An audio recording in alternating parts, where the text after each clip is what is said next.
네, 여러분 안녕하세요. 통합학 A 14주차 1차시 강의를 맡은 도희경입니다. 먼저 강의는 좀 끝까지 잘 들어주셨으면 좋겠고요. 이번 주는 실시간 수업은 없고 온라인 수업만 있으니까 가벼운 마음으로 들으시면 될 것 같습니다. 근데 제가 이러면 안 되는데 이제 지난주에 리로스쿨에 올려져 있는 거를 이렇게 보다 보면 아무래도 강의를 다 끝까지 안 듣고 그냥 이렇게 댓글을 남기는 친구들이 대부분인 것 같아서 조금은 의심스럽기는 하지만 그래도 끝까지 강의를 잘 들어주셨으면 좋겠습니다. 네, 그리고 지난주 강의 내용 중에 일부 내용을 수정을 해야 될 것이 있어서요. 지난주 통과 비보강 강의 중에 A는 아니고 여러분 비보강 강의 중에서 저항을 설명하는 부분에서 제가 이제 저항은 도선의 단면적에는 반비례하고 여기 단면적에는 그 다음에 도선의 길이에는 비례하다. 그래서 다시 얘기하면 단면적이 크면 클수록 도선의 굵기가 굵으면 굵을수록 저항값이 이제 작아지는 거고 길이는 길이가 길면 길수록 저항이 굉장히 커진다라고 이제 얘기를 했었죠. 자, 근데 마침 여기에 보시면 이 순서가 마치 저항의 정도처럼 보여요. 그래서 은이 마치 저항이 제일 큰 것처럼 보이고 알루미늄이 저항이 제일 작은 것처럼 보이는데 실제로는 그게 아니라 여러분 은이 얘가 이제 저항이 제일 R값이 제일 작은 앤 거고 그 다음에 알루미늄이 저항이 제일 큽니다. 알루미늄이 저항이 제일 큰데 여러분 생각을 해보세요. 은은 저항이 작다라고 해서 우리가 전국에 있는 모든 전선을 은으로 만들 수 있나요? 아니죠. 어렵죠, 여러분. 그래서 실제로는 저항이 제일 작아서 전기가 잘 통하는 건 은이 맞는데 우리가 여러 가지 여건상 알루미늄이 일단 제일 가볍죠. 얘가 제일 가볍고 그렇다 보니까 얘를 알루미늄을 굉장히 이제 굵게 만들어서 얘를 굵게 만들어서 대부분의 도선은 요 알루미늄으로 되어 있다라고 생각을 하시면 될 것 같아요. 얘가 이제 알루미늄이 저항값이 제일 크기는 하지만 그렇다고 해서 여러분 이 은이랑 알루미늄이 그렇게 많이 차이가 나진 않습니다. 그래서 어쨌든 얘가 은에 비해서는 저항값이 크지만 가볍기 때문에 얘를 굵게 만들면 알루미늄을 굵게 해서 단면적을 넓히게 되면 그게 이제 보완이 된다라고 생각을 하시면 될 것 같아요. 그래서 제가 지난주에는 이제 은이 저항이 제일 크다, 알루미늄이 적다라고. 근데 그게 아니라 완전히 반대로 은이 저항값이 제일 작고 이렇게 수정을 하겠습니다. 지난번 강의에도 요 수정된 사항이 올라와져 있으니까 참고해서 보시면 될 것 같고요. 다시 얘기하면 알루미늄이 저항이 가장 크지만 가볍기 때문에 실제로는 이 알루미늄을 이용해서 전선을 굵게 만들어서 도선으로 이용을 한다라고 생각을 하시면 될 것 같습니다. 만약에 잘 이해가 안 되시면 그 질문 게시판에 다시 남겨주시면 될 것 같아요. 네, 본격적으로 오늘 이제 수업을 나가보면 지금 이 내용은 저희 통합학의 학습지와 관련된 내용인 거고요. 오늘은 학습지에 빈칸을 채워보도록 할 건데 아마 제가 알기로 앞반에서는 이미 빈칸이 다 채워져 있는 걸로 알고 있습니다. 여러분들은 그냥 복습한다라고 생각을 하시면 될 것 같고 뒷반은 저랑 같이 이제 학습지에 빈칸을 한번 채워보시면 될 것 같고요. 그 다음에 여기 나와 있는 내용들은 어려운 내용은 없고 완전히 다 단수 남기기 때문에 거의 그냥 똑같이 외우시면 될 것 같아요, 여러분. 통합학 A는 뭐 그렇게 어렵지는 않으니까. 그래서 빈칸이 생각보다 많이 있습니다. 빠르게 한번 나가보도록 하죠. 자, 1번. 46억 년 전 지구가 탄생한 현재까지의 시기를 우리는 뭐라고 한다고요? 지질시대. 자, 그 다음에 제지시대 살았던 생물의 유해나 흔적이 지층 속에 남아있는 것. 얘를 화석이라고 얘기를 하죠. 자, 그 다음에 이 화석이 만들어지는 화석 화작용, 여기를 보시면 생물의 유해나 흔적이 다른 물질로 치환된다라는 거는 바뀐다라고 생각을 하시면 될 것 같아요. 빈틈에 광물질이 침투하는 작용. 그러니까 화석으로 되는 그 과정을 얘기하는 거야. 그러니까 무슨 화작용 이렇게 되면 화석으로 되는 중간 과정에 여러 가지 방법이 있는데 생물의 유해나 흔적이 다른 물질로 치환되거나 광물질이 들어가서 얘네들이 화석으로 만들어질 수 있게끔 하는 게 화석화 작용이다라고 생각하시면 될 것 같아요. 모두 화석으로 남는다. 아니죠, 여러분. 단단한 부분이 없으면 화석으로 남기 다 어려워져요. 다 짓물러지고 그냥 바로 썩어서 없어지겠죠. X. 자, 그 다음에 지층이 형성될 때 천천히, 이거는 이제 여러분 천천히 매몰되게 되면 천천히 매몰되는 과정이라는 게 무슨 1분, 2분 이런 게 아니라 여러분 이게 그거예요. 그냥 무슨 몇 년, 몇십 년, 몇백 년 이미 그 사이에 화석이 될 만한 애들은 이제 다 썩어서 없어지게 되는 거지. 그러니까 실제로 화석이 만들어질 때는 급격하게 급격하게 그냥 그 진공 상태로 이렇게 마치 미라가 되는 것처럼 그런 식으로 빠르게 이렇게 메모리 되어야 됩니다. 자, 그 다음에 2번 유해와 흔적 어느 것으로 이거는 이제 우리가 이 체화석, 생운화석 이런 게 좀 잘 뭔지는 몰라도 유해가 화석으로 남는 거, 흔적이 남는 거. 식물의 줄기는요, 얘는 유해죠. 흔적이 아니잖아. 그냥 여기 줄기가 있는 거잖아요. 그러니까 체화석. 호박 속의 곤충, 여기 실체가 있잖아요. 실체가 있으면 유해니까 여기 체화석이 되는 거고. 발자국, 여러분 이거는 발자국이 그냥 자국인 거지 지금 여기 공룡이 묻혀져 있는 게 아닌 거잖아요. 그냥 흔적만 남아있을, 이 발자국의 흔적만 남아있을 거잖아요. 그래서 생운화석. 자, 그 다음에 포유류의 배설물 같은 거, 얘도 마찬가지죠. 어떤 포유류인지는 모르고 배설물 흔적만 남아있는 거잖아요. 그러니까 생운화석. 생물이 뚫어놓은 구멍, 이것도요 어떤 생물인지 제대로는 잘 모르겠어요. 여기 보시면 하얀 나무 뿌리 같은 것이 과거 생물이 살았던 구멍이다. 어떤 건지는 잘 모르고 흔적만 남아있죠. 그러니까 얘도 생은화석. 공룡 알, 여기는 이 알이 있잖아. 여기에 그 실체가 있는 거잖아요. 그러니까 얘는 체화석. 자, 그 다음에 새 발자국, 얘도 어떤 새인지는 모르고 그냥 흔적만 남아있는 거죠. 그 다음에 메모드, 여기는 지금 메모드 시체가 이렇게 있네요. 그러니까 체화석이 되는 거죠. 자, 그 다음에 여기 밑에 보시면 화석으로 알 수 있는 것, 화석을 통해서 우리는 지질시대, 그러니까 예를 들면 그 뭐 암모나이트가 발견이 되었다 그러면 아 중생대, 이런 식으로 이제 공룡이 발견되었다, 아 중생대, 이런 식으로 알 수 있는 거잖아요. 메모드가 나왔다 그럼 아 신생대, 이런 식으로. 자, 그 다음에 지층이 생성된 시기, 그러니까 그 암모나이트가 대량으로 발견된 곳에서면 아 이때 생성되는 지층은 중생대에 만들어진 지층이구나라고 알 수 있겠죠. 그 다음에 과거 지구 환경, 이를테면 우리 교과서에도 나와 있지만 산호 같은 게 얕은 바다에서 서식하는 게 산호인데 강원도 태백산맥 어딘가 이런 데서 산호가 발견이 되었다. 그러면 적어도 옛날에 과거 언젠가에는 강원도 태백은 지금처럼 산이 아니라 바다였겠구나라는 게 이제 나타날 수 있다는 거죠. 그러면 이제 수륙 분포도 알 수 있겠다. 자, 그 다음에 대륙의 이동. 이거는 아까 그 위에 공룡의 발자국 같은 거 보시면 알겠지만 예를 들어서 우리나라에서는 발자국밖에 없어. 근데 이 공룡의 시체가 일본에서 만약에 발견이 되었다? 아, 그러면 중생대 때는 우리나라하고 일본의 거리가 지금처럼 이렇게 먼 게 아니라 어쩌면 이어져 있을 수도 있겠다. 이런 식으로 이제 유추해낼 수 있다는 거죠. 자, 이번에 과거 생물의 구조와 모습, 그 다음에 서식 환경. 뭐 계속 지금 그 똑같은 얘기만 이게 반복이 되고 있는데 뭐 산호가 있었다? 그러면 여기는 바다였겠구나. 그 다음에 고사리가 있었다? 아, 그럼 여기는 되게 축축하고 습한 이제 곳이었겠다. 이런 식으로 육지에 이제 습한 곳이었겠다라고 생각이 된다는 거죠. 지지시대를 구분할 수 있는, 우리가 지질시대를 46억 년 동안 성캄브리아 시대, 고생대, 중생대, 신생대로 구분을 하게 되는데 이때 이 구분하는 기준은 넓은 지역에 걸쳐 일어난 지구 환경의 급격한 변화. 이게 무슨 말이에요? 예를 들면 대멸종이 이제 총 5번 일어났죠, 지금까지. 근데 이제 3차고 5차가 제일 중요하다라고 얘기했었는데 3차 대멸종을 끝으로 고생대가 끝이 났죠. 환경이 급격하게 변화했잖아. 5차 대멸종을 끝으로 중생대가 끝이 나고 신생대 이제 지금 이 시기에 들어오게 되는 거죠. 신생대부터. 그래서 이렇게 대멸종 같은 급격한 환경 변화가 큰 이제 기준이 되게 된다. 자, 그 다음에 화석의 급격한 변화도 기준이 된다.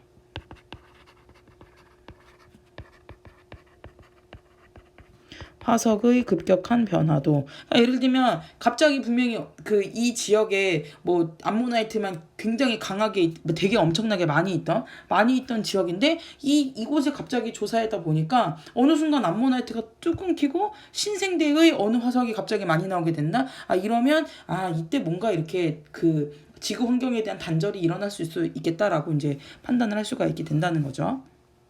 자, 2페이지로 넘어가 볼게요.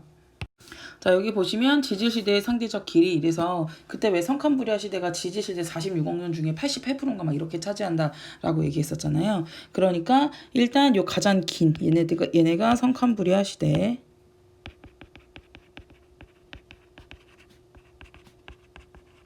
실제로는 88.2%라고 얘기를 합니다. 이때는 화석이 있나요, 없나요? 화석이 거의 없음. 왜냐면 무척추 동물이 이제 대세를 이루고 있던 시대였기 때문에 거의 뼈가 없다는 거죠. 단단한 부분이 없기 때문에 다 이렇게 물러 터졌단 말이야. 그러니까는 금방 이제 매몰되고 거의 이제 화석이 없습니다. 고생대부터는 이제 화석이 생겨나게 되죠. 왜냐면 척추 동물인 어류부터 이제 어류, 양서류, 파충류, 그다음에 포유류까지 해서 그러니까 이 시기에는 화석이 굉장히 많음. 그다음에 성칸부리아 시대가 끝나면 고생대 6.3%, 그 다음에 중생대 4.1%, 그 다음에 1.4%, 지금 가장 최신이 이제 신생대, 지금도 이제 신생대라고 생각을 하시면 되겠죠. 신생대가 1.4%. 자, 그 다음에 여기 밑에 내려가서 보시면 지지시대를 대표하는 화석 이렇게 되어 있고, 여러분 여기에는 지금 그 학습지 안 나와 있는 것 같아서 우리가 화석을 얘기할 때 크게 두 가지 부류로 얘기를 하잖아요. 표준 화석이랑 시상 화석이랑, 요거는 다 복습한다라고 생각을 하시면 될 것 같아요. 요 표준 화석의 뜻은 뭐였죠? 그 시대를 대표하는 거. 시상 화석은요, 환경을 대표하는 화석을 시상화석이라고 얘기를 했었죠. 자, 그러니까 예를 들면 공룡은 딱 중생대에만 있었잖아. 그러면 공룡이 있었다, 공룡화석이 발견됐다. 여기는 중생대다. 그 시대를 알려주는 거니까 표준화석이 되는 거죠. 환경, 아까 고사리 같은 거. 고사리가 발견되었다. 아, 고사리는 여러분 고생대 때부터 지금까지 계속 이어져 오는 식물이에요. 그러니까 고사리를 가지고 우리가 대표하는 시대를 발견한다? 그거는 유추하기가 어렵고, 고사리가 있었다? 그러면 그냥 뭐예요? 그러면 굉장히 습한 환경이고 육지였다. 그다음에 산호가 있었다. 산호도 여러분 거의 뭐 고생대 이때쯤부터 나왔던 화석인 건 그 생물인 건데, 그러면은 산호 같은 것도 시대를 대표하기는 어렵지. 그러면 산호가 발견됐다. 여기는 얕은 바다였다라고 해서 환경을 대표한다라고 알 수 있겠죠. 그래서 만약에 예를 들어서 이거를 여러분 그때 수업 시간에 다 하셨겠지만 그래프로 그렸을 때 X축을 만약에 면적, 그 다음에 Y축을 생존 기간 이라고 얘기했었을 때, 표준화석은 여기 위치에 있는 게 표준화석. 왜냐면 얘네는 생존 기간이 짧아야 되잖아. 그 시대에만 살아야 그 시대를 대표할 수 있잖아요. 그 다음에 이제 시상화석은 면적은 짧아도, 그러니까 특수한 환경에만 있어도 계속 이제 오랫동안 있는 거. 그래서 그 환경을 알 수 있게 해주는 화석이 바로 요 시상화석이다라고 이제 수업 시간에 했었죠. 여기 나와 있는 그림들이나 이런 거는 다 외울 수 있어야 되고, 그 다음에 이렇게 그림을 보고 어떤 화석인지 찾고 어떤 시대인지도 확실하게 알아야 됩니다, 여러분. 자, 그래서 여기 고생대, 중생대, 신생대, 고생대 제일 유명한 거. 얘가 이제 삼엽충이 되는 거죠. 삼엽충. 요 밑에 있는 거는 조금 낯설 것 같긴 한데 방추충이라고, 방추충. 그 다음에 중생대 때 요 조개처럼 보이는 얘가 암모나이트가 되는 거죠. 그러니까 여기 여러분 이거를 왜 봉합선이라고 얘기하는데, 요 조개의 요 주름들, 이 주름이 많으면 많을수록 더 진화된 형태다라고 생각을 하시면 될 것 같아요. 그 다음에 얘가 이제 중생대 가장 대표적인 게 공룡, 신생대 때 얘가 화폐석인 이유는 이게 이제 그 화석이긴 한데 동전처럼 보인다고, 그래서 약간 동전의 느낌이다라고 생각해서 화폐석. 지금 이 모양보다 더 동전처럼 보이는 것들이 있어요, 여러분. 여기로는 조금 판단하기가 어려운데 그래서 화폐석이라고 이름을 지었습니다. 자, 그 다음에 이제 메머드, 신생대의 가장 이제 대표적인 그 포유류가 되는 거였죠. 네, 그 다음에 이제 아래 문제 보시면 여기 A가 B보다 먼저 형성된 지층이다. A, 화폐석은 언제죠? 신생대, 암모나이트, 중생대, B가 먼저 일어난 거죠. 그러니까 틀렸고 얘는. 그 다음에 암모나이트, 중생대, 삼엽충, 고생대, D가 더 오래된 지층이다. 얘 정답이고. 그 다음에 방추충, 고생대, 삼엽충, 고생대, E하고 F는 같은 고생대 지층이다. 맞죠? 그래서 정답은 이제 학생 B하고 학생 C가 옳은 말을 했다. 3페이지로 넘어가 볼게요. 지층이 생성될 당시에 이제 환경을 추정해 볼 수 있다. 화석을 통해서 계속 같은 얘기 지금 하고 있는 거죠, 여러분. 그래서 만약에 산호가 발견이 되었다. 그러면 수온이 좀 높고 그 다음에 수심이 얕은 깨끗한 바다였었구나라고 생각을 할 수 있겠죠. 그래서 이곳은 당시 수심이 높고 수온이 높고 수심이 얕은 깨끗한 바다였다. 만약에 고사리가 발견되었다. 이러면 따뜻하고 습한 육지였을 것이다. 자, 그 다음에 두 번째, 과거의 수륙 분포 변화를 화석을 통해서 알 수가 있다. 여기 보시면 멀리 떨어져 있는 대륙에서 이렇게 대륙이 얘가 지금 남아메리카, 현재 남아메리카, 그 다음에 지금 여기 아프리카,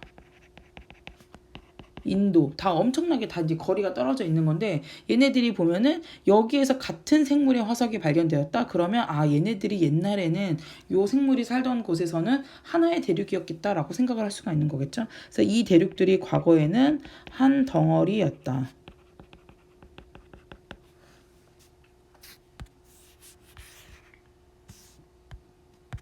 자, 그 다음에 지층의 윤기, 이제 지층의 윤기라고 얘기하는 거는 이제 솟아오르는 거. 그래서 육지에서 바다 생물이 발견이 되는 경우, 삼엽충, 암모나이트와 같은 것들. 그래서 바다 밑에서 만들어진 후 얘는 윤기했다. 옛날에 이제 얘네들이 삼엽충, 고생대, 암모나이트, 중생대 이들이 있었던 고생대, 중생대 때는 걔네들이 바다였으나, 그다음에 이제 갑자기 이제 산맥이나 이런 것들이 만들어질 때 윤기할 수 있잖아요. 그러니까 솟아오를 수 있잖아. 그러면서 육지가 되면서 바닷속에 파묻혀 있던 것들이 발견이 됐다고요. 강원도 태백산지의 삼엽충 화석. 이때는 삼엽충이라고 얘기하는 건 고생대니까 고생대 시기에는 바다 밑이었다. 히말라야 산맥, 지금은 산맥인데 여기에서 암모나이트가 발견되었다. 그러면 중생대 시기에는 여기가 바다 밑이었다라고 얘기를 할 수 있겠죠. 자, 지금부터는 요 그 성칸부리아 시대, 고생대, 중생대의 이제 각 특성을 좀 알아보려고 하는데요. 여기는 뭐 여러분 다 그냥 암기하고 계셔야 돼요. 그래서 성칸부리아 시대는 지각 변동이 당연히 많을 수밖에 없죠. 왜냐하면 지구가 이제 막 탄생한 직후다 보니까 바다도 만들어져야 되고 땅도 만들어져야 되고 화산이며 보면 어마어마하게 변동이 일어나던 시기였던 거지. 그래서 화석이 매우 적다.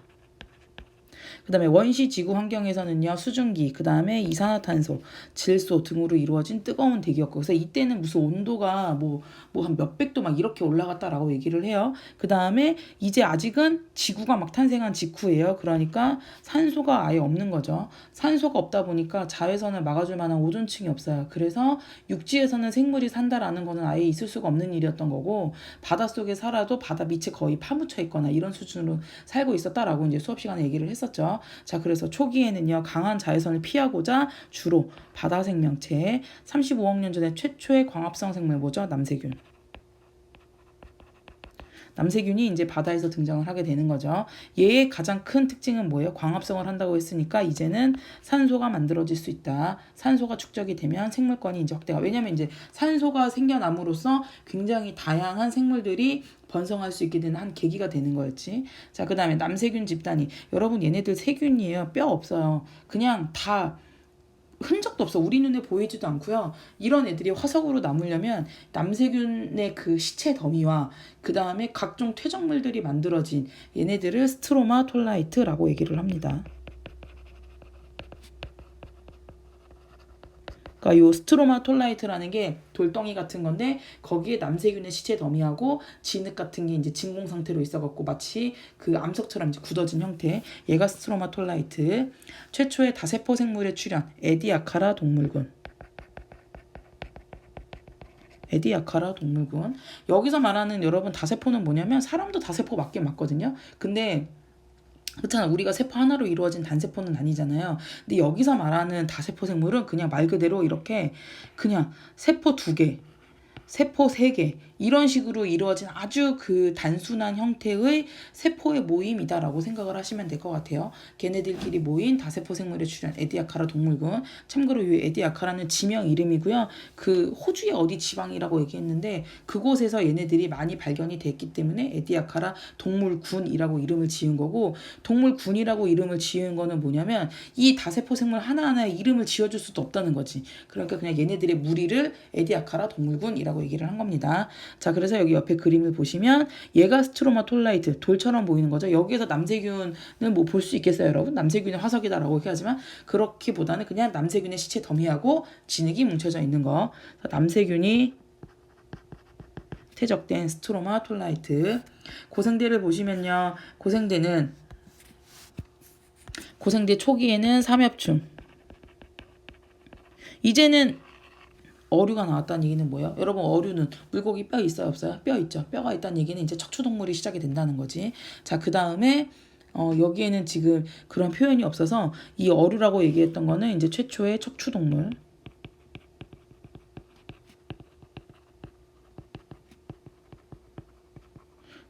최초의 그 척추 동물인 어류가 등장을 하였다. 자, 그 다음에 최초의 육상 생물이 출현하였다.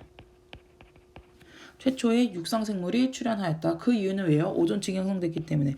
포인트는 여러분, 아까 성칸부리아 시대 때 남세균 등장해서 산소 나왔잖아요. 근데 남세균은 세균이에요, 여러분. 그 굉장히 복잡한 생물이 아니라고요. 그러니까 남세균이 만들어내는 산소를 가지고 오존층을 만들어낸다? 택도 없죠. 그러니까 성칸부리아 시대 때는 이 어디에도 오존층이란 얘기는 없습니다, 여러분. 오존층은 언제? 고생대 때 처음 만들어지는 거예요.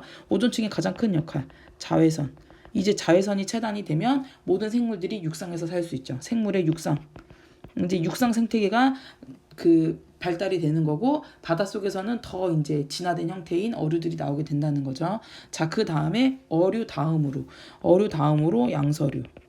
포인트는 여러분 뭐를 생각하셔야 되냐면요. 최초의 척추 동물이 어류야. 어류는 이제 바닷속에서만 살 수 있죠. 자, 그 다음에 양서류가 등장을 해요. 양서류의 가장 큰 특징은 뭐예요? 물에서도 살 수가 있고 육지에서도 살 수 있죠. 그러니까 진화의 형태가 어류에서 양서류로 가는 거죠. 양서류 다음에는 뭐야? 이제는 파충류로 가는 거지. 파충류부터는 바닷속에서는 숨 못 쉬죠. 완전히 육지에서 살 수가 있는 거지. 그러니까 진화의 형태가, 동물 진화의 형태가 어류, 양서류, 파충류 이런 식으로 간다라고 생각하시면 될 것 같아요. 근데 고생대 때는 어쨌든 양서류, 그 다음에 양치식물. 여기서 말하는 양치식물, 그 대표적인 게 고사리라고 생각하시면 됩니다. 아까 고사리 고생대 때부터 나왔다고 얘기했었잖아요. 그 양치식물이 바로 고사리예요, 고사리.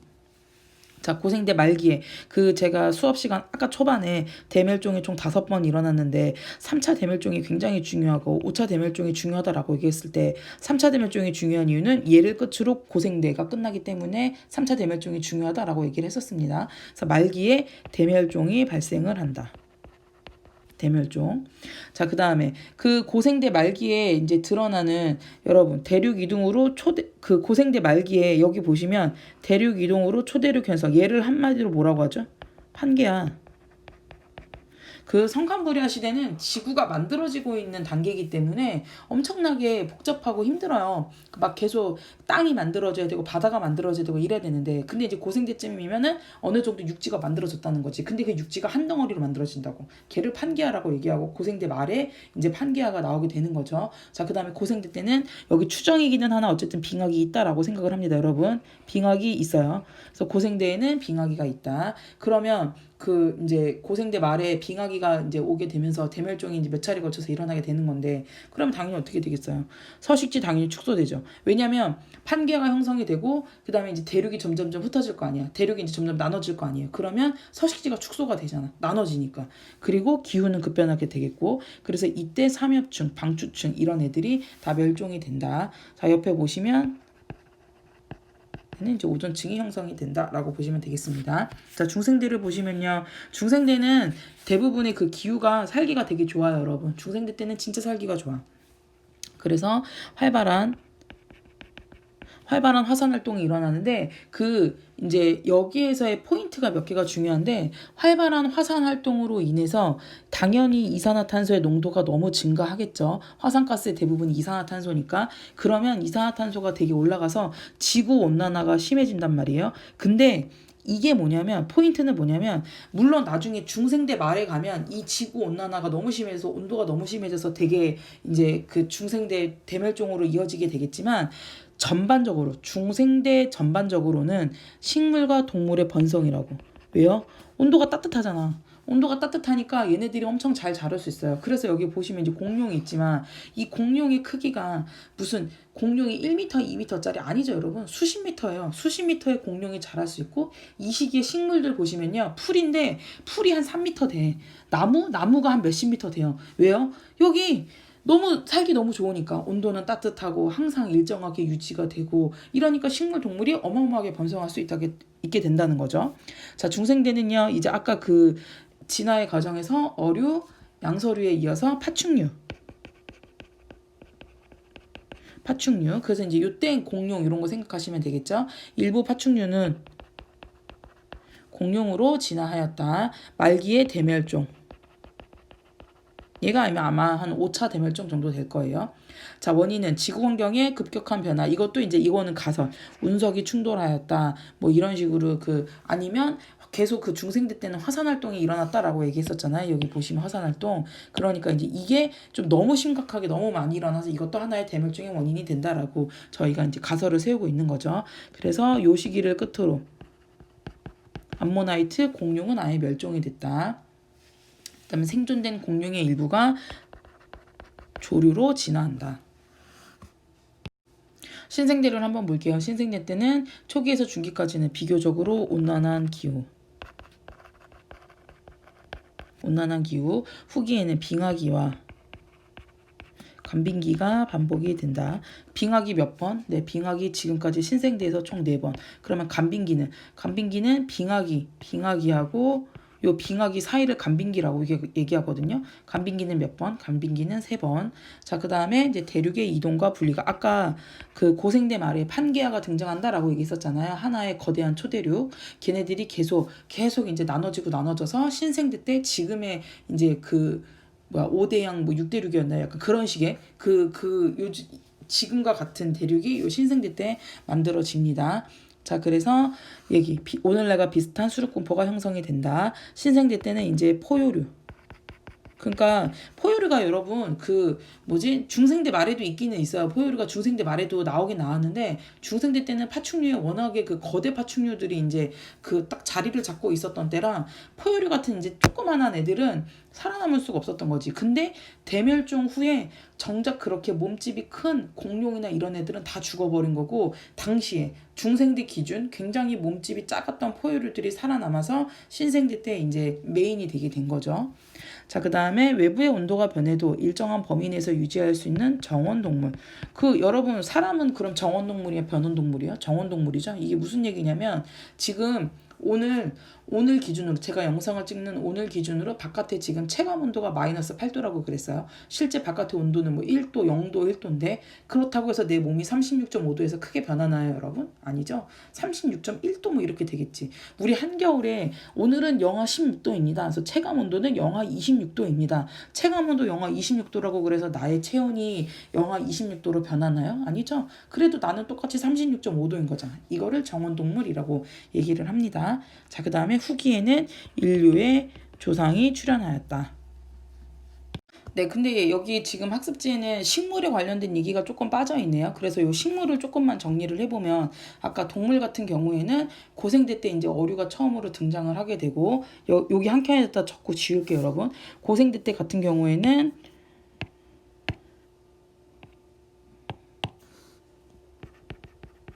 처음에 이제 어류가 등장을 하고 그러다가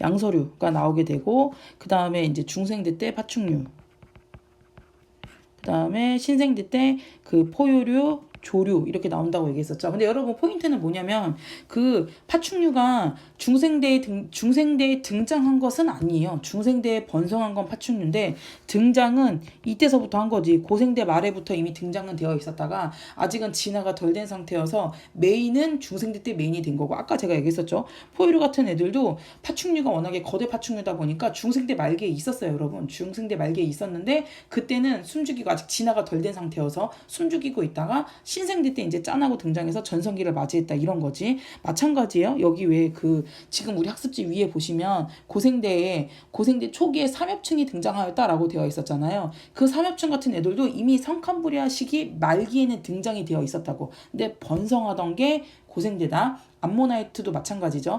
암모나이트도 예를 들면 시험 문제에 고생대에 암모나이트가 등장하였다. 이거는 틀린 답 아니에요, 여러분. 고생대 말기 암모나이트 이미 나와 있었어요. 단 고생대에 암모나이트가 번성을 하였다. 이거는 완전히 오답.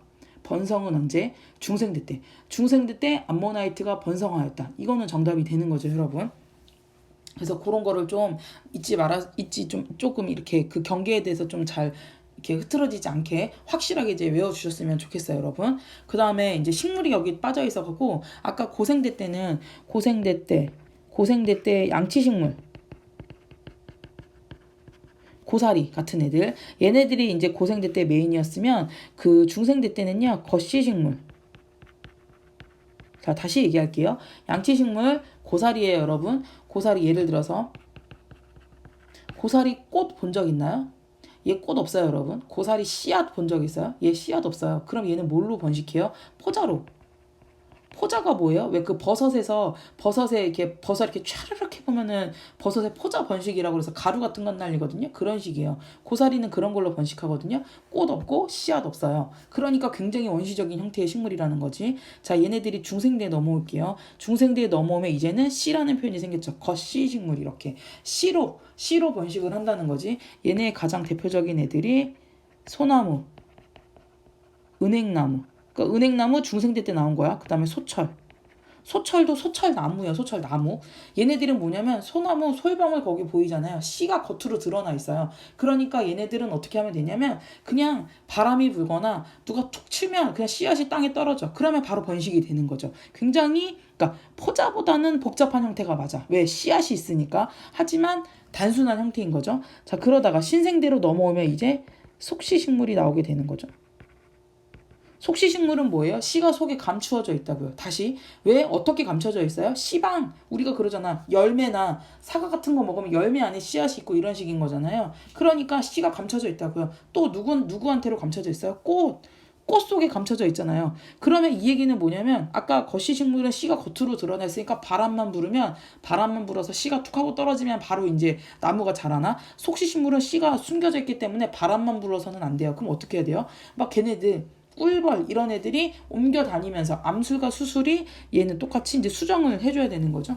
그러니까 속시식물이 굉장히 진화된 형태인 거고 얘는 꽃이 있는 모든 식물은 다 속시식물이다라고 생각을 하시면 될 것 같아요. 그럼 우리가 단순히 봤을 때도 고사리 여러분 색깔이 있습니까? 없어요. 초록색 이파리 그게 땡이에요. 겉시식물은요. 소나무 물론 은행나무 노란색 있기는 한데 소나무 소철 생각해보면은 다 그냥 초록색 이파리인 것 뿐이죠. 꽃을 한번 생각해 볼까요? 빨간 꽃, 노란 꽃, 파란 꽃, 뭐 주황색 꽃 굉장히 다채로운 색깔이 있지. 이런 총천연 색깔이 있다라는 거는 굉장히 진화된 형태이다. 자, 그래서 여기 고생대에는 양치식물, 그 다음에 중생대에 겉시식물, 그 다음에 신생대에는 속시식물.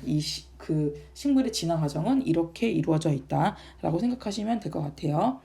자, 그 다음에 계속 이어서 여기 멸종, 생물이 환경 변화에 적응하지 못하거나, 그 다음에 경쟁에서 도태되면 멸종에 이를 수 있다. 멸종은 여러분 지금도 계속 일어나요. 제가 계속 얘기했지만 지금도 그래서 왜 멸종 위기종은 나라가 보호해줘야 되는 거고 그 다음에 지금도 수없이 수많은 그런 이렇게 멸종된 동물들이나 멸종된 식물들이 계속 있고 멸종은 지금도 일어나고 있으나 대멸종 이번에서 말하는 대멸종은 거의 뭐 지구 생태계의 80% 이상이 다 망가지는 그런 거를 대멸종이다라고 얘기를 하는 거죠. 대멸종은 지금까지 총 5번. 대멸종의 원인은 여러 가지 가설이 있으나 이제 이런 것들이 대멸종의 원인이 된다라고 생각하시면 될 것 같아요. 대륙 이동에 따른 수륙 분포,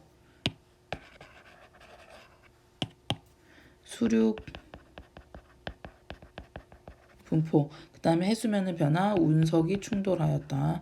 그 다음에 대규모 화산, 그 다음에 급격한 기후 변동, 환경 변화에 적응하지 못한 생물은 멸종하지만 이거 공룡 생각하시면 돼요. 중생대 말에 공룡은 멸종했지만 이때 살아남은 애들은 또 다른 신생대에서 이제 번성기를 이루고 있었다는 거죠. 새로운 환경에 적응한 생물은 다양한 종으로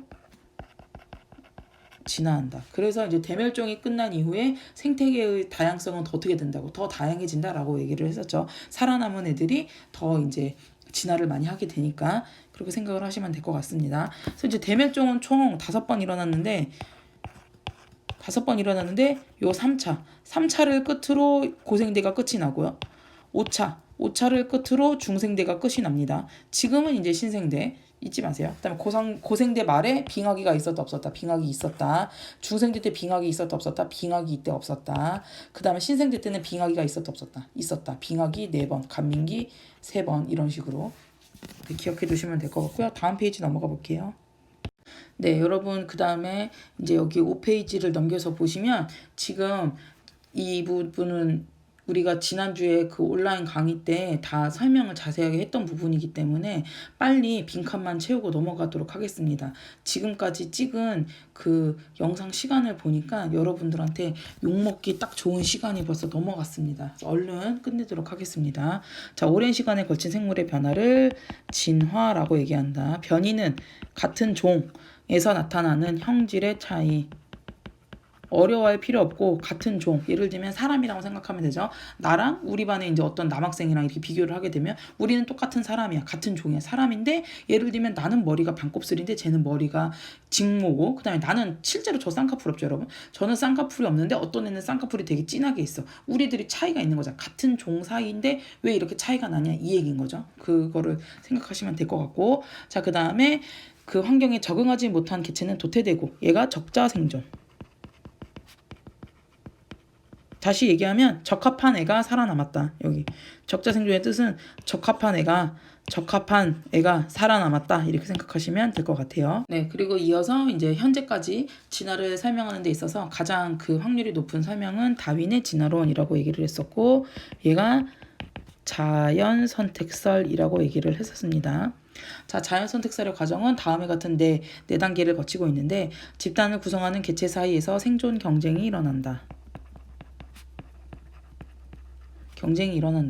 이때는 이제 먹이 경쟁, 그 다음에 생활 공간, 서식지 같은 거.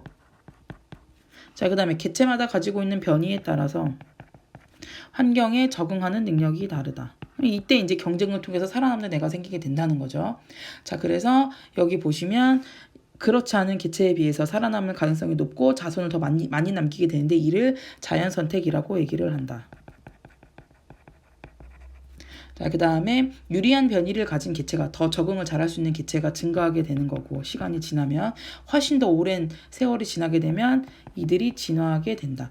여기 지금 보시면 조금 순서가 바뀌어 있는 것처럼 보여서 읽어보면 똑같은데, 그때 제가 이제 얘기했다시피 일단은 자손에 대해서 과잉 생산이 일어나야 되는 거고, 그쵸? 자손을 많이 생산을 해야 변이가 많이 일어날 수 있잖아요. 그래서 과잉 생산은 그냥 전제 조건을 통해서 변이가 일어나야 되고, 그 다음에 이들끼리 같은 종에서 다양한 형질의 차이를 보이는 이들끼리 생존 경쟁이 일어나야 되는 거지. 먹이나 서식지 같은 거를 두고 생존 경쟁이 일어나면 이들 중에서 적합한 애들이 살아남는 적자 생존. 다른 말로 자연이 선택했다 해서 자연 선택. 그리고 이제 오랜 시간이 지나면 살아남은 애들끼리 이제 진화가 이루어진다 해서 요 과정으로 생각을 하시면 될 것 같아요. 요 과정으로. 네, 그 다음에 이제 밑에 적용하기를 보시면 여러분 제가 이제 미리 다 써놨거든요. 그냥 한번 보시면 되겠습니다. 일단 그 기린에 대한 자연 선택인 거 교과서에도 다 나와 있거든요. 여기 보시면 처음에는 많은 수의 기린이 태어났고 과잉 생산, 기린의 목길이는 다양하였다. 변이, 무슨 말인지 이제는 이해가 되죠. 기린이라는 한 종의 다양한 형질의 차이. 여기 보시면 목길이가 긴 애도 있고 중간도 있고 짧은 애가 있어요.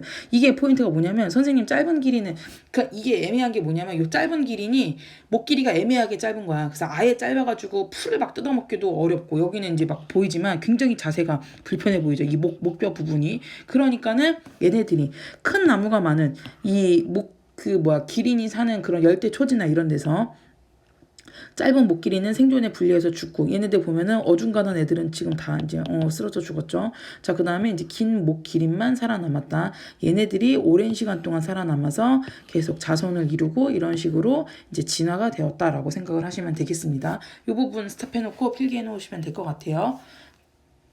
자, 그 다음에 아래쪽에 보시면 긴 꼬리를 인위적으로 짧게 자른 쥐끼리 고배하면, 여러분 이거는 그 자연 선택이나 이제 유전이 되려면 유전적으로 뭔가 변이가 일어나야 되는데, 내가 꼬리를 짧게 자른다고 그래서 이런 애들이 짧은 꼬리의 쥐가 태어나겠습니까? 태어나지 않죠, 여러분. 이런 거는. 그거 생각하시면 돼요. 그 근육 있잖아요. 그러니까 내가 그 교과서에 있는 것처럼 운동을 만약에 되게 열심히 해서 뭐 야구 선수가 팔 길이가 굉장히 길어진 야구 선수가 계속 야구를 하면 계속 팔 길이가 길어지냐, 자손 대대로 계속 야구를 많이 해서 팔 길이가 한쪽이 더 길어져. 걔네들이 아기를 낳는다고 그래서 팔이 훨씬 긴 아기가 태어나나요? 아니죠? 그런 거랑 똑같은 거라고 생각하시면 되겠어요. 자, 그래서 다윈의 진화론 발표 전후를 이렇게 비교를 해보면 얘네들이 과학에 미친 영향은 일단 처음은 다윈의 진화론이 발표되기 전에 과학과 사회와 이런 분위기를 봤을 때 이런 분위기에서는 사람이 가장 고등하다라고 생각을 했었다는 거지. 근데 실제로 그게 진화론이 나중에 나오고 나서 보니까 그게 아니다 이거예요. 사람이나 동물이나 식물이나 다 똑같이 변이, 생존 경쟁, 자연 선택, 진화로 이루어진 것이다. 그래서 다 평등하다라고 얘기하는 거죠. 자, 그 다음에 하등한 생물이 고등한 생물로 아니에요. 이것도 아니다. 그러니까 하등하다, 뭐 고등하다 이런 표현이 아니다라고 얘기를 하는 거죠. 자, 그 다음에 여기 발표 후에 보시면 하등한 것과 고등한 것에 위계가 있는 것은 아니고 모든 생물은 평등하다. 진화는 환경 변화에 적응한 결과이므로 특정한 방향성은 없다. 네, 어느 방향으로 나가는 게 아니라 그냥 운 좋게 환경이 딱 변화했을 때 살아남는 애들이 있는 거잖아요. 그러니까 이때는 방향성이 없다. 자, 그 다음에 이 진화론이 발표된 이후에 많은 사람들이 이제 관심을 갖게 된 거지. 그러면 사람은 과연 누구로부터 진화가 되었을까? 그 다음에 이 식물은 어느 식물로부터 진화가 되었을까? 멸종됐던 공룡은 나중에 어떤 걸로 진화가 될까? 그래서 그 관계성을 따져보는 분류학이 발달이 되었다. 자, 그 다음에 사회에 미친 영향을 보시면 얘는 이제 부정적인 영향인 거죠. 사회 진화학자들의 인종차별, 식민통치 등을 옹호하는 근거가 되었다. 그러니까 진화라는 게 결국 그러니까 우리가 이제 사람도 어디에서부터 출발해서 이렇게 진화가 되었다라고 얘기를 할 거 아니에요. 그러니까 이제 요 시기에 진화학자들이 흑인 너네는 백인보다 아직 진화가 덜 됐다 이렇게 생각을 하고 있는 거죠. 우리는 백인들은 진화가 더 된 거다라고 생각을 하니까 거기에서 이제 좀 부정적인 영향이기는 하나 이 진화론을 근거로 이 사람들이 인종차별, 식민통치 등을 하게 되었다라고 얘기를 하는 거죠. 경쟁이 기반인 자본주의. 그 다음에 신 중심에서 인간 중심. 이거는 이제 뭐 예를 들면 옛날에는 이제 중세 시대가 있었으니까 중세 시대에서는 인간 위에 신이 있다라고 생각했지만 진화론 이후에 그거보다는 신은 또 이제 종교의 다른 별개의 영역인 거고 뭐 동물이나 식물들은 이렇게 자연의 그 진화에서 점점점 이렇게 발달이 된 거다라고 생각을 하는 거죠. 자, 그 다음에 농업에 미친 영향을 보시면 교접과 집단 선택법 등을 이용한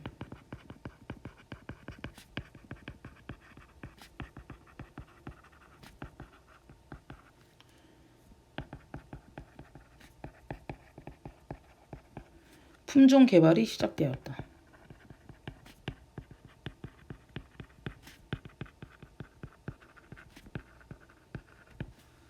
그래서 요 교잡은 뭐냐면 잡종 만드는 거라고 생각하시면 돼요. 집단 선택법도 마찬가지예요. 예를 들면 이제 동물은 조금 만들기가 어렵지. 왜냐면 너무 이제 종이 확실하게 구분이 되어 있으니까. 이제 식물은 품종 개량하기가 좀 더 쉽거든요. 그래서 요 품종이랑 요거랑 만들어서 새로운 종 한번 만들어 보고 이런 식으로. 그러니까는 이제 교잡하면 여러 가지를 잡종으로 섞어보는 거. 집단 선택이면 이 집단이랑 서로 섞어가지고 잡종 만들어 보고 이런 거라고 생각하시면 될 것 같아요. 자, 그 다음에 이게 문제를 한번 보시면 문제 1번에 핀치새 같은 경우에는 이제 그러니까 요 그림 보시면 아시겠지만 저희가 지난 시간에 다 얘기했었죠. 먹이에 따라서 이제 얘네들의 그 부리 모양이 달라진다라고 얘기를 했었습니다. 자, 그래서 자주 사용하는 기관이 발달하여 자손에게 유전된다. 틀린 말이죠, 여러분. 요건 아니죠. 아까 그거 생각하면 야구 선수 한쪽 팔 되게 쓰면 한쪽 팔길이 되게 길어지는데 유전되는 거 아니잖아. 자, 그 다음에 각선미 먹이 환경이 핀치 자연 선택에 영향을 미친다. 이거는 맞는 말이죠. 예를 들면 지금 이 섬은 곤충이 월등하게 많은 거지. 요 섬에 있는 핀치는. 그러면 얘는 뿌리가 이렇게 뾰족한 거. 자, 근데 예를 들면 여기에는 곤충은 별로 없고 씨가 주된 먹인 거야. 그러면 얘는 벌써 핀칫의 모양 너무 흉측하죠, 지금. 네, 얘네들. 자, 그 다음에 어쨌든 그래서 자연 선택에 영향을 미치게 된다. 같은 종의 생물이라도 오랫동안 다른 환경에 적응하면 기관이 다른 형태로 진화할 수 있다. 맞죠? 네, 그러다가 이제 만약에 오랜 시간이 지나게 되면 이제 새로운 종으로 분류가 되고 이제 이런 식으로 되게 되는 거겠지. 자, 그 다음에 이제 2번을 보시면 기린의 자연 선택에 관한 내용인 거고요. 1번을 보시면 목이 긴 기린이 자연 선택이 되었다. 맞죠? 자, 그 다음에 2번을 보시면 진화는 환경의 변화와 관계없이 아니죠. 진화는 환경의 변화와는 관련이 있지. 여기 보시면 진화됐던 게 환경 변화에 의해서 목이 짧은 애들은 안 되고 목이 긴 애들만 살아남아서 걔네들이 진화가 일어난 거잖아.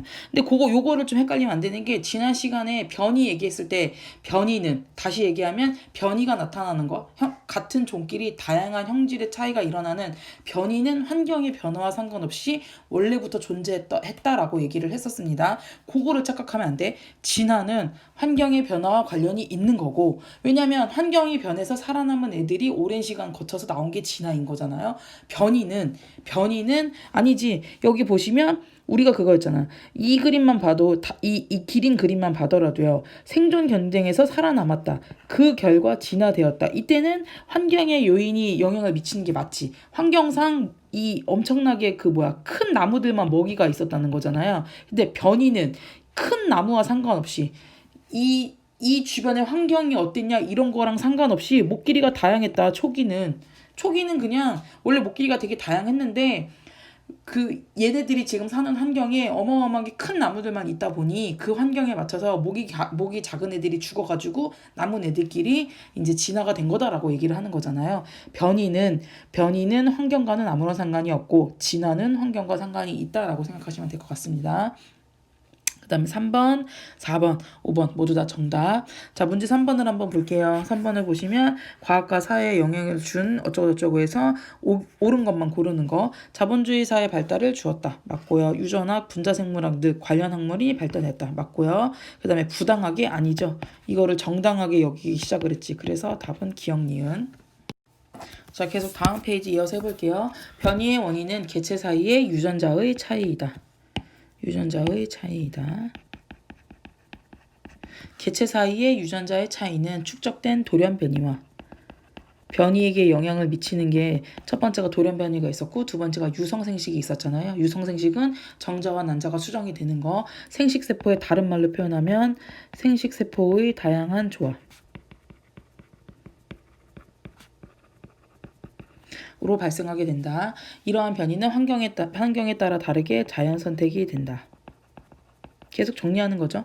자연 선택된 개체의 변이는 이제 자손에게 전달이 되고 오랜 시간이 지나서 진화하게 된다. 자, 그 다음에 환경이 바뀌면 선택이 바뀔 수 있다. 이거는 그때 지난주에 핀치새 생각하면 될 것 같아.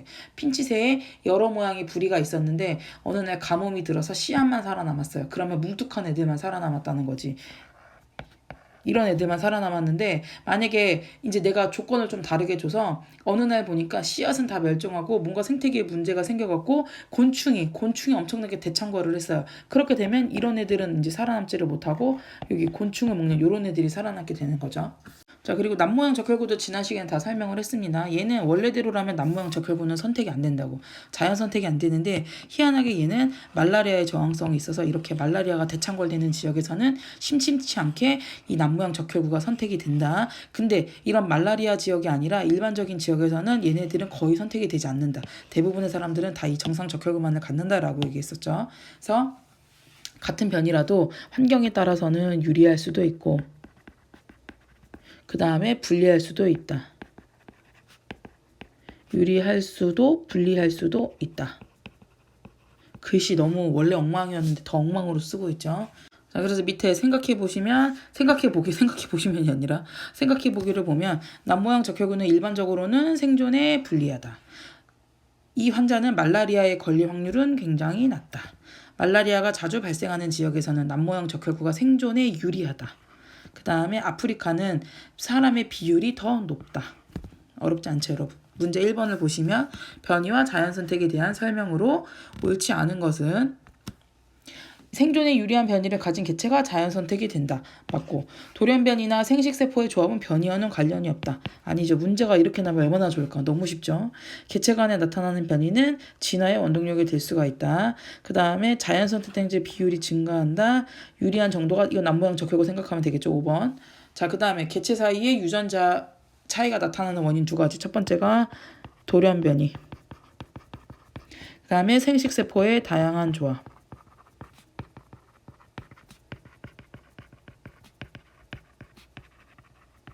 요거 그냥 다른 얘기를 써서 유성생식이라고 적어도 돼요. 무성생식은 안 됩니다, 여러분. 무성생식은 아무런 의미가 없고 유성생식이라고 적어도 상관없어요. 자, 여러분 드디어 이제 마지막 장까지 왔습니다. 항생제 내성세균의 증가. 이것도 지난 시간에 저희가 다 했기 때문에 간단하게 짚고 넘어가도록 하겠습니다. 자연 상태에서 그냥 항생제 쓰고 말고 이런 거랑 상관없이 자연 상태에서 돌연변이에 의해 아주 우연한 기회에 돌연변이가 일어났다라고 얘기했었죠. 어떤 세균은 우연히 항생제 내성을 나타낼 수 있게 된다. 자, 그러다가 내가 항생제를 계속 사용을 하게 되면 내성 세균만 살아남게 되는 거죠. 얘네들끼리 자손을 남긴다. 굉장히 빠른 시간 내에 자손을 남길 수 있다라고 얘기했어요. 항생제가 계속 사용되는 환경에서는 당연히 자연 선택에 의해 항생제 내성 세균의 비율이 점차 높아진다. 그러겠죠. 자, 그래서 이처럼 환경의 변화는 자연 선택의 방향에 영향을 준다. 이거 무슨 말이에요? 환경의 변화, 지금 여기에서 얘기하는 환경이라는 것은 내가 항생제를 썼다라는 거. 항생제를 쓰게 되면 내성세균이 계속 살아남게 된다. 이 얘기를 하고 있는 거죠. 변이 아닙니다, 여러분. 변이는 환경의 변화와는 상관이 없이 일어난다. 여기 보시면 돌연변이, 우연히 일어난다라고 되어 있잖아요. 5번, 계속 변화하는 다양한 환경에서 생물은 서로 다른 방향으로 자연 선택이 된다. 이 과정이 반복돼서 현재와 같이 생물종이 굉장히 다양해졌다.